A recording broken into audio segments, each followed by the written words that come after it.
Nggak ada yang bisa diharapkan di Jakarta ini.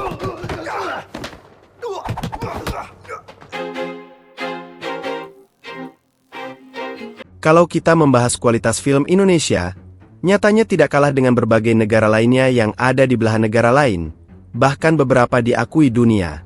Kualitas film Indonesia memang masih terus berkembang dalam beberapa dekade belakangan. Meskipun sempat mati suri, namun perlahan film Indonesia pun bangkit dan beberapa tahun belakangan film Indonesia mulai kembali mengalami kebangkitan. Mungkin, banyak yang belum tahu bahwa ada beberapa film Indonesia yang diakui dunia.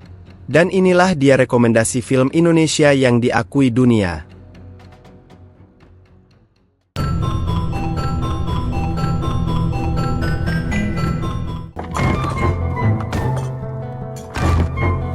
Marlina Si Pembunuh 4 Babak. Marlina Si Pembunuh 4 Babak menjadi salah satu film Indonesia yang cukup fenomenal di tahun 2017 lalu. Bahkan, dianggap sebagai salah satu film terbaik di tahun tersebut. Film Marlina Si Pembunuh dalam 4 babak dibintangi oleh Marsha Timothy dan bercerita tentang seorang janda bernama Marlina yang tinggal seorang diri di puncak perbukitan Sabana di Sumba.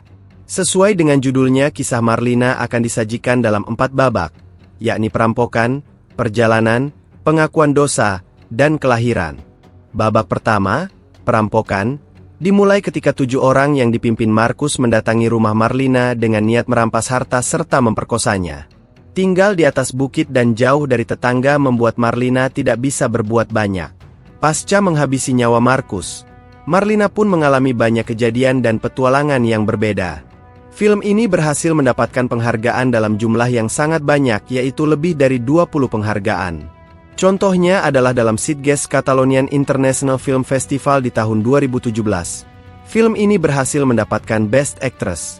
Untuk nominasi sendiri filmnya berhasil masuk 40 nominasi. Pengabdi Setan. Rasanya, banyak yang mengetahui tentang film Indonesia yang diakui dunia ini. Pengabdi Setan merupakan remake dari film horor klasik Indonesia yang dirilis pada tahun 1980 dengan judul sama, yang pernah disutradarai oleh Sisworo Gautama Putra. Film ini meraih kesuksesan besar di Indonesia dan menjadi salah satu film horor paling populer. Film versi 2017 ini disutradarai oleh Joko Anwar. Joko Anwar memang dikenal karena keahliannya dalam menggarap film horor dan thriller. Pengabdi Setan menghadirkan cerita tentang keluarga Rini, yang diperankan oleh Tara Basro, dan 2 adiknya yang berusaha untuk menyembuhkan ibunya yang menderita penyakit berat. Karena kehabisan uang, keluarga Rini dipaksa untuk menjual rumah nenek mereka di desa.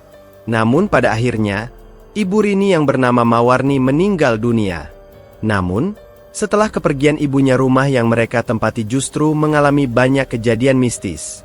Rini pun harus mencari tahu penyebab dia dan adik-adiknya mendapatkan kejadian mistis dan teror-teror yang mengganggu hidup mereka yang tadinya tentram.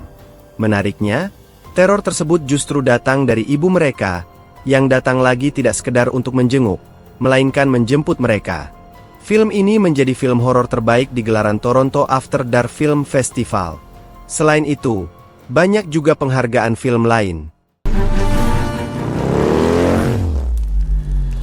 Battle of Surabaya. Ini merupakan salah satu film animasi yang berhasil diakui dunia. Battle of Surabaya, atau yang juga dikenal dengan nama November 10th, merupakan karya anak bangsa Indonesia yang berhasil menorehkan tinta emas di luar negeri. Film ini banyak diakui oleh pihak luar sebagai salah satu film anime yang menarik. Battle of Surabaya sendiri dirilis pada tanggal 20 Agustus 2015 di Indonesia. Filmnya disutradarai oleh Arianto Yuniawan. Battle of Surabaya menghadirkan alur cerita yang terinspirasi dari peristiwa bersejarah di Indonesia, yaitu pertempuran besar antara para pejuang Indonesia dengan pasukan Belanda, yang terjadi pada 10 November 1945 di Surabaya. Ini merupakan salah satu pertempuran penting dalam sejarah Indonesia dalam perjuangan merebut kemerdekaan dari penjajah Belanda. Battle of Surabaya mengisahkan tentang petualangan seorang anak laki-laki bernama Musa, yang terlibat dalam peristiwa dramatis saat pertempuran 10 November 1945 di Surabaya. Ketika kota Surabaya menjadi medan perang yang mematikan, Musa terlibat dalam berbagai petualangan menarik. Prestasi yang luar biasa dari film animasi ini adalah mereka berhasil mengantongi 10 penghargaan dari berbagai ajang film animasi. Contohnya adalah winner Gold Remmy Award, 49 TH Warfest Houston 2016 di Amerika dan winner People's Choice Award, International Movie Trailer Festival, KMTF, 2013. The Night Comes For Us. Film Indonesia yang diakui dunia selanjutnya adalah The Night Comes For Us. Ini adalah film yang rilis tahun 2018 yang disutradarai oleh Timo Cahyanto. Filmnya pun dibintangi oleh berbagai aktor terkenal seperti Joe Taslim, Iko Uwais, Julie Estelle, Sunny Pang, dan Sharefah Danish. The Night Comes For Us mengikuti kisah seorang mantan anggota triad, Ito, yang berusaha melarikan diri dari dunia kejahatan brutal di Jakarta. Setelah tindakan yang tidak terduga yang mengubah hidupnya, Ito berusaha melindungi seorang gadis kecil, Reina, dari organisasi kejahatan yang kejam. Namun, langkah Ito ini memicu serangkaian pertempuran kejam melawan teman-temannya yang merupakan pembunuh bayaran paling mematikan di dunia kriminal Jakarta. Sementara Ito berusaha memberikan perlindungan kepada Reina, dia harus menghadapi konsekuensi berbahaya dari keputusannya untuk keluar dari dunia kriminal. Film ini dikenal karena adegan action yang intens dan brutal, diarahkan oleh Timo Cahyanto yang telah membuktikan dirinya dalam genre action laga. Filmnya diproduksi oleh Screenplay Films dan tayang di layanan streaming Netflix. Menariknya, ini adalah film Indonesia pertama yang bisa masuk di Netflix, dan ditonton oleh ribuan atau bahkan jutaan orang di seluruh dunia. Film ini juga berhasil mendapatkan beberapa penghargaan seperti nomine IGN Award untuk kategori Best Action Movie di tahun 2018 dan nomine AFCA Awards untuk kategori Best Stunts di tahun 2019. Gundala. Gundala adalah film action superhero Indonesia yang dirilis pada tahun 2019. Film ini diadaptasi dari komik klasik Indonesia karya Harya Suraminata. Untuk filmnya sendiri disutradarai oleh Joko Anwar, seorang sutradara terkenal di Indonesia yang juga dikenal atas karya-karyanya seperti Perempuan Tanah Jahanam dan Pengabdi Setan. Gundala dibintangi oleh Abimana Arya Satya, seorang aktor terkenal Indonesia. Selain Abimana, film action Indonesia ini juga menampilkan aktor-aktor lainnya seperti Tara Basro, Bron Palarae, dan Aryo Bayu. Gundala mengisahkan tentang Sancaka, seorang pria biasa yang tumbuh dalam kemiskinan dan kesulitan di kota Jakarta yang korup. Namun, hidupnya berubah secara drastis ketika dia mendapatkan kekuatan super yang tidak terduga setelah terkena petir. Dengan kekuatan barunya, Sancaka kemudian berubah menjadi Gundala, seorang pahlawan super yang bertekad untuk melawan kejahatan dan ketidakadilan yang merajalela di negaranya. Namun di sisi lain, Gundala juga harus menghadapi seorang super villain bernama Pengkor, yang berusaha menguasai Jakarta dengan kekuatan gelapnya. Selain di Indonesia, film ini juga tayang di Malaysia dan Festival Film Internasional Toronto 2019, serta berhasil mendapatkan 7 penghargaan. Seperti Dendam, Rindu Harus Dibayar Tuntas.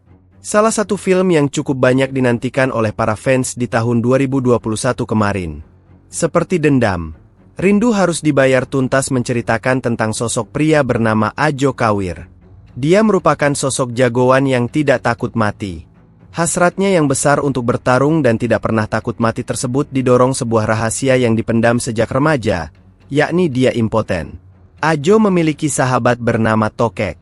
Mereka bersahabat sejak kecil dan sering menghabiskan waktu bersama. Ajo pun sudah dianggap seperti anggota keluarga oleh Tokek. Meski bermula dari pertarungan, Ajo Kawir perlahan jatuh cinta dengan Iteeng. Bagai gayung bersambut, Iteeng juga memiliki perasaan yang sama dengan Ajo. Kisah mereka berawal dengan manis. Ajo dan Iteeng mulai dekat dan saling berkirim salam melalui program radio. Tak jarang Iteeng juga memesan lagu yang mewakili perasaannya pada Ajo. Namun, manis kisah cinta mereka tak bertahan lama. Untuk penayangan di luar negeri, film ini menggunakan judul Vengeance Is Mine, All Authors Pay Cash. Film ini berhasil memenangkan lebih dari 10 penghargaan dan 8 penghargaan internasional. Hampir semua kategori berhasil dimenangkan film ini, mulai dari pemeran utama terbaik, Best of Director Photography, bahkan hingga Best Film.